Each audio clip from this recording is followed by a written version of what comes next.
यही लोग पक्के काफिर हैं और हमने काफिरों के लिए जिल्लत आमेज अजाब तैयार कर रखा है।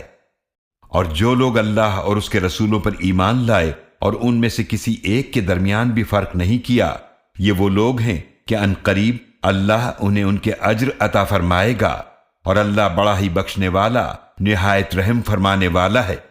अहले किताब आपसे मुतालबा करते हैं कि आप उन पर आसमान से एक किताब उतार लाएं, बस वो तो मूसा अलैहिस्सलाम से इससे ज्यादा बड़ा मुतालबा कर चुके हैं।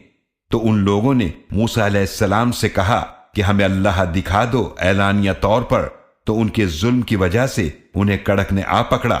फिर उन्होंने इसके बाद भी उनके पास वाज़े दलाइल आ चुके थे, बछड़े को माबूद बनाया, तो हमने इस संगीन जुर्म को माफ कर दिया और हमने मूसा अलैहिस्सलाम को वाज़े गलबा अता फरमाया।